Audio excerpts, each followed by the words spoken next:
رمضان مبارک کی ابتدا الحمدللہ ہو چکی ہے۔ فضائل رمضان کے متعلق پر مختصر سی بات آئی۔ رمضان مبارک کی ابتدا میں اس چیز کا خیال رکھنا ضروری ہے کہ جو روزے ہم رکھ رہے ہیں اس کے آداب کے ساتھ رکھیں۔ صرف روزہ رکھ لینا، بھوک پیاس برداشت کر لینا کافی نہیں ہوتا، بلکہ بار بار آپ کے سامنے احادیث آ رہی ہے، اور قرآن کریم نے بھی لعلکم تتقون، اللہ تعالیٰ فرماتے ہیں کہ اس روزے کے تم پر فرض کرنے کا بنیادی مقصد یہ ہے کہ تم تقویدار بن جاؤ۔ اب ظاہر ہے کہ تقوی صرف ظاہری طور پر بھوک پیاس سے رکنے کا نام نہیں ہے، اور نہ اس سے آئے گا، بلکہ اس کے لیے جو آداب جناب رسول اللہ صلی اللہ علیہ وسلم نے بتائے ہیں، اور جس طرح کا رمضان ان حضرات کا ہوتا تھا، اور پھر اب کے قریب زمانے میں ہمارے اکابرین کا اس طرح رمضان مبارک ہوتا ہے، ان آداب کے ساتھ رکھا جائے تو پھر روزہ ہوتا ہے اور تقویٰ کا مقصد حاصل ہو سکتا ہے۔ سب سے اہم چیز ظاہر ہے رمضان مبارک کے روزوں میں وقت کو قیمتی بنانا ہے،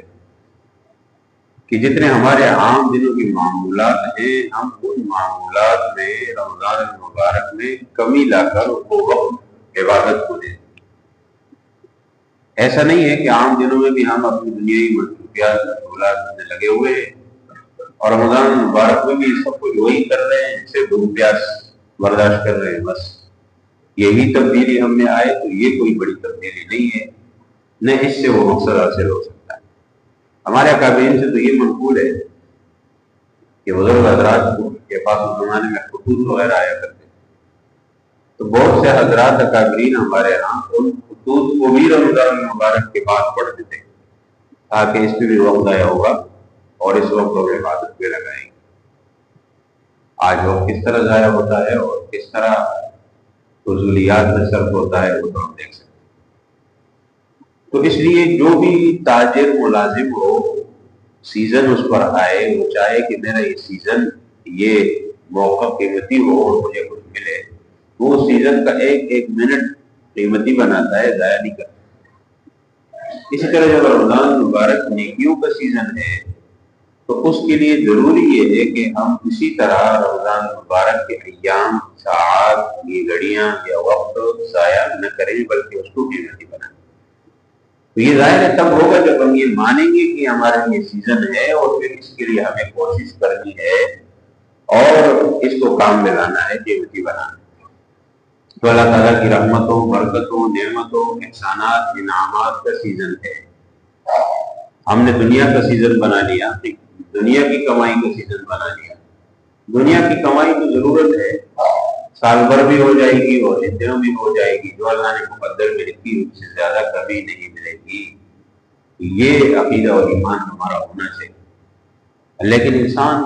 آج اس دوڑ دھوپ میں لگا ہے، اور رمضان مبارک کو دنیا کی کمائی کا ذریعہ بنا دیا گیا ہے۔ ٹھیک ہے، دنیا کی کمائی جائز ہے اور جائز طریقے سے جائز ہے، لیکن اس میں جیسے ہمارے ہاں ہوتا ہے اور جس طریقے سے ہم اس کے لیے عبادت بھی چھوڑ دیتے ہیں، رمضان کی تراویح بھی چھوڑ دیتے ہیں، رمضان کے دیگر معمولات بھی چھوڑ دیتے ہیں، اور سمجھتے ہیں کہ جی یہ وہ نیکی وہاں کا سیزن ہے اور وہ ہم سے ضائع ہو جائے گا۔ اتنی کوشش اگر ہم مسجد کے لیے کرتے، اتنا وقت مسجد میں دیتے، عبادت میں صرف کرتے، تو آپ دیکھیں کہ ہمارا یہ کام بھی بنے گا اور وہاں کا تو اللہ تعالیٰ بنا ہی دے گا انشاءاللہ۔ ہمارے قابلین حضرت مولانا زکریا صاحب رحمہ اللہ نے رمضان میں اس کے متعلق لکھا ہے۔ یہ چند آداب ہیں جو ہم مختصر دن میں ذکر کرتے ہیں، لیکن پھر ذرا اس کو اکٹھے آپ کے سامنے ذکر کیا۔ سب سے پہلی چیز نگاہ کی حفاظت ہے۔ اس کا تذکرہ بار بار آتا ہے کہ نگاہ کو کیسے محفوظ رکھنا ہے۔ رمضان مبارک کے علاوہ بھی ظاہر شریعت کا حکم ہے،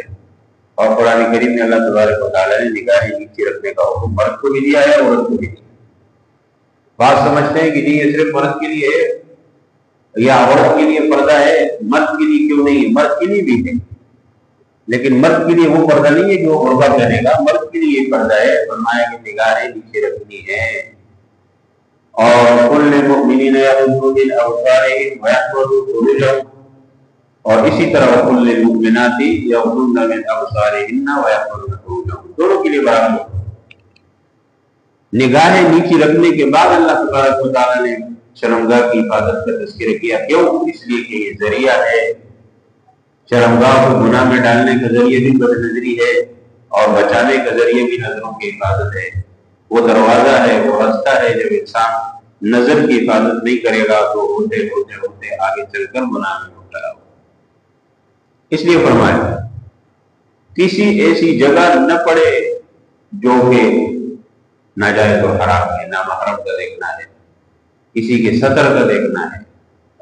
چاہے وہ کسی مرد کا ہو یا کسی عورت کا ہو، چاہے وہ اپنے وطن ہو یا تصویر میں ہو یا ویڈیو میں ہو، جس چیز میں بھی، جس جگہ کا، جس چیز کا اور جس کے چہرے کا چھپانا ضروری ہے اور جس کا دیکھنا ویسے ناجائز ہے، وہ تصویر میں بھی ناجائز ہے، وہ ویڈیو میں بھی ناجائز ہے۔ تو لہٰذا اس چیز سے اپنے آپ کو بچانا انتہائی ضروری ہے، اور اس کی وجہ سے انسان کی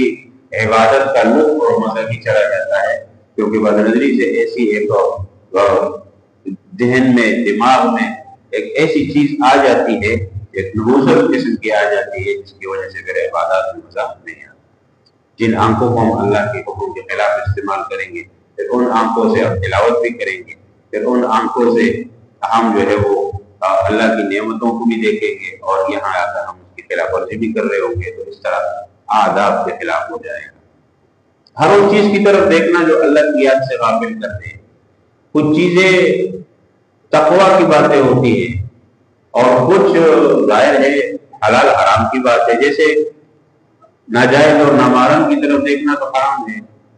لیکن قرآن کریم میں اللہ تبارک و تعالیٰ نے ایک اور نظر بد کو بھی ناجائز کی کہا ہے۔ وہ کیا ہے؟ وَلَا تَمُدَّنَّ عَيْنَيْكَ إِلَىٰ مَا مَتَّعْنَا بِهِ أَزْوَاجًا مِّنْهُمْ زَهْرَةَ الْحَيَاةِ الدُّنْيَا۔ فرمایا اللہ تبارک و تعالیٰ نے کہ یہ جو ہم نے اللہ کے اپنے نافرمانوں کو اور ان بدبختوں کو دنیا کی نعمتیں دی ہے اور وسائل دیے ہیں اور انعامات دیے ہیں، ان چیزوں کی طرف بھی نگاہ اٹھا کر مت دیکھیے، یہ تو اللہ تبارک و تعالیٰ ان کو بھیک دے رہا ہے، یہ تو ان کے لیے آزمائش ہے۔ یہ للچائی ہوئی نظروں سے دیکھنا جیسے ہوتا ہے ہمارے، یہ تقویٰ کے خلاف ہے۔ یہ مالدار کے مال کو دیکھنا، اس کو دیکھو کتنا مال ہے، اس کو دیکھو کتنی بلڈنگ ہے، اس کو دیکھو بڑا بڑا ایسی ایسی گاڑی ہے، اور فلاں کو دیکھو فلاں، یہ سارا دن لوگوں کی یہ باتیں ہوتی رہتی۔ قرآن کریم میں اللہ نے منع فرمایا کہ ہم نے جس کو بھی مال و دولت دی ہے، جس کو بھی ہم نے وسائل دی ہے، وہ ہماری تقسیم ہے، وہ ہم نے جس کو جس طرح مناسب سمجھا دیا ہے۔ آپ کے لیے، ہمارے لیے یہ جائز نہیں ہے کہ ہم ان للچائی نظروں سے دیکھیں۔ ٹھیک ہے، اگر اللہ نے ہم اللہ سے نعمت مانگ سکتے ہیں کہ اللہ ہمیں بھی نعمت عطا فرما، اللہ ہمیں بھی حلال مال میں سے یہ نعمتیں عطا فرما، لیکن اس کا مطلب یہ ہے کہ پھر اس نظر سے دیکھنا کہ اپنے اوپر افسوس آ جائے کہ میرے پاس تو کچھ بھی نہیں ہے، مجھے تو اللہ نے نعوذ باللہ کچھ نہیں دیا، میرے پاس تو یہ چیزیں نہیں ہیں، لوگوں کو دیکھو کہاں چلے گئے، میں کہاں رہ گیا۔ شکایت کا انداز ہوتا ہے، شکایت ہوتی ہے اللہ سے، اللہ نہ کرے ایسا نہیں ہونا چاہیے۔ اس انداز سے کسی کی نعمتوں کو طرف دیکھنا کہ اپنے اوپر شکایت آ جائے کہ میرے پاس کیوں نہیں ہے، یہ انتہائی غلط ہے، اور قرآن میں اللہ نے اسے بھی منع کیا ہے، اور یہ ناشکری ہے۔ اسی کو تو ناشکری کہتے ہیں۔ ہم یہ کیوں نہیں کہتے کہ اللہ کا شکر ہے، الحمدللہ اللہ نے جو دیا، جو اللہ نے مناسب ہمارے لیے سمجھا، جو اللہ نے بہتر سمجھا وہ اللہ نے دیا ہے، مزید اب اللہ سے مانگیں گے کہ اللہ ہمیں نعمت عطا فرما۔ وہ تو ڈانٹتے ہیں ربنا آتنا فی الدنیا حسنہ وفی الآخرۃ حسنہ، بس اس سے زیادہ بہتر دعا نہیں ہو سکتی جو آپ صلی اللہ علیہ وسلم نے سکھائی کہ اللہ دنیا کی بھی نعمتیں عطا فرما بھلائی، اور آخرت کی بھی عطا فرما۔ بس اب اللہ کے ہاں کیا بھلائی ہے ہمارے لیے، اور اللہ نے ہمارے لیے کیا پسند منتخب کیا، وہ اللہ جانتا ہے، اور ہم اسی طرح سے۔ تو ایک نگاہ کی حفاظت ہو گئی، اور زبان کی حفاظت نمبر 2۔ زبان کی حفاظت میں کیا آتا ہے؟ زبان سے جتنے بھی گناہ ہیں، زبان سے تو بے شمار کام ہوتے ہیں، جھوٹ، چغل خوری، اور اسی طرح غیبت، برائی، سب سے بڑا نقصان، بڑا گناہ جو مبتلا ہے وہ غیبت ہے۔ بد کلامی، بدگوئی، گالی گلوچ، یہ ساری چیزیں، لڑائی جھگڑا ظاہر ہے رمضان میں لوگوں کو روزہ لگ جاتا ہے، اب کسی کی بات ہی بری لگتی ہے تو رمضان میں دونوں طرف سے عمل کا حل ہوتا ہے، یعنی جو شخص بات ہی اس انداز سے کرتا ہے کہ اگلا والا لڑنے کے لیے تیار ہو جائے تو اس میں بنیادی طور پر کردار پہلے والے نے ادا کیا ہے، لہٰذا اگر اگلے نے بھی آگے سے لڑائی کی تو یہ بھی ذمہ دار ہے اور وہ بھی اپنی جگہ ذمہ دار ہے۔ پھر بعد میں یہ سوچنا چاہیے کہ بھائی کسی شخص کو ہم نے کیوں اس طرح لڑائی جھگڑے میں مجبور کیا، شروع سے قولوا للناس حسنا، قرآن میں اللہ نے فرمایا کہ مجھے اچھی بات ہے۔ رمضان کے روزے میں بھی اگر کوئی غلطی پر بھی ہے،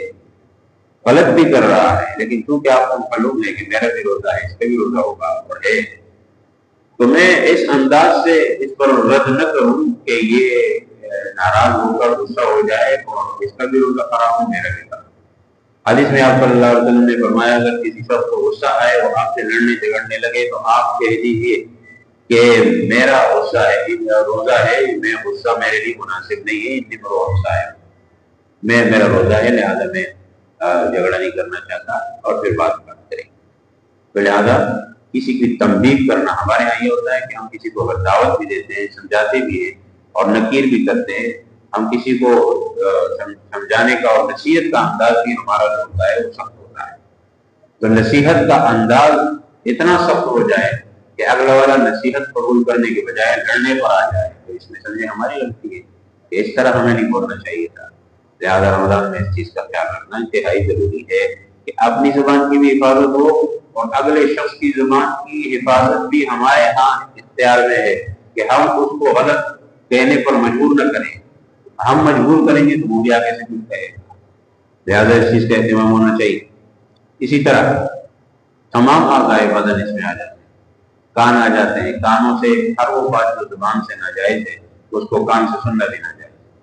جھوٹ بولنا ناجائز، سننا بھی ناجائز، غیبت کرنا ناجائز، سننا بھی ناجائز، چوری خوری کرنا ناجائز ہے تو سننا بھی ناجائز، گانا گانا ناجائز ہے تو گانا سننا بھی ناجائز، جو چیز بولنے میں ناجائز ہے آواز ہی انسان سنے گا، تو جو ناجائز آواز ہے ناجائز آواز کرنے والا بھی گناہ گار ہوتا ہے، جو سننے والا ہے وہ بھی گناہ گار ہوتا ہے۔ تو اس لیے اس چیز سے بھی اپنے آپ کو بچانا ہے، رمضان مبارک کے مبارک ایام میں انتہائی ضروری ہے۔ اس کے علاوہ افطار حلال مال سے، رمضان مبارک میں جس شخص کو اپنے کاروبار کے متعلق دیکھیں، ہر آدمی اپنا کاروبار سمجھتا ہے، حلال کاروبار میں بھی ملاوٹ آ جاتی ہے حرام کی۔ کیوں؟ اگر حلال کاروبار میں کوئی جھوٹ بولتا ہے، دھوکہ دیتا ہے، خراب چیز اچھی قیمت میں، اچھے والی کی قیمت میں بیچ رہا ہے، خراب چیز کی خرابی چھپا کر اس کو اچھی قیمت میں بیچے گا تو یہ دھوکہ ہو جائے۔ من غش فلیس منا، فرمایا صلی اللہ علیہ وسلم نے دھوکہ دیتا ہے وہ ہم میں سے نہیں۔ ہاں ایک چیز ایک نمبر کی ہے، ایک دوسرے نمبر کی ہے، اور یہ بتا دے کہ اس کی اتنی قیمت ہے اور اس کی اتنی ہے، یہ اصلی ہے، اور یہ جو ہے وہ دوسرے نمبر والی ہے، یہ قیمت ہے اس کی۔ اب بات واضح ہو جائے گی، اگلی شخص کی مرضی ہے وہ چیز جس قیمت میں خریدنا چاہتا ہے۔ لیکن اگر خراب چیز کو اچھا کہہ کر فروخت کر دیا جائے، اچھی کی قیمت میں فروخت کیا جائے، کسی کو دھوکہ کہتے ہیں، اس سے حلال کمائی بھی حرام ہو جاتی ہے۔ تو اس لیے جس شخص کی کمائی ہی خدا نہ خواستہ حرام ہے وہ تو ہے ہی حرام، ناجائز چیز بیچ رہا ہے، نشاور بیچ رہا ہے، منشیات بیچ رہا ہے، اسی طرح حرام کمائی کر رہا ہے، کسی بھی ایسی ادارے میں، مالیاتی ادارے ملازم ہے جہاں سود کی کمائی ہے اور سود کی کمائی سے ناراض زندگی ظاہر ہے، وہ تو بنیادی طور پر ہی حرام ہو گیا۔ لیکن جن کا حلال کاروبار ہے اس میں بھی حرام کی ملاوٹ نہ ہے، خاص طور پر اس دنوں میں خیال رکھنا چاہیے۔ جتنے بھی کاروباری افراد، جتنے بھی دکاندار والے ہیں، جتنے بھی ریڑھی والے ہیں، جتنے بھی سامان فروخت کرنے والے ہیں، وہی کاروبار جائز بات ہے، حلال چیز ہے، اور طلب و کسب حلال فریضۃ فریضہ، یہ ذمہ داری ہے ہماری اور آپ کی کہ ہم اپنے لیے اور اپنے بچوں کے لیے حلال کمائیں، لیکن حلال، اور اس کا طریقہ بتا دیا شریعت نے کہ آپ کو جو طریقہ سنت نبوی، جو صحیح سچا تاجر ہے، فرمایا وہ قیامت کے دن رسول اللہ صلی اللہ علیہ وسلم کے ساتھ ہوگا۔ اس لیے کہ سچا تاجر سچ بول کر تجارت کرنا، کاروبار کرنا، کاروبار کے آداب کو سمجھنا اور اس کے اچھے برے کو سمجھنا، یہ تاجر بننے سے پہلے ضروری ہوتا ہے۔ تاجر بننا صرف یہ مقصد نہیں ہے کہ پیسہ اکٹھا کیا جائے، چاہے وہ حلال آئے چاہے حرام آئے، بس جمع کرو، اور جس شخص کے ساتھ جتنے بھی دھوکہ کر دیا اور جس کو جتنے میں ٹھگ لیا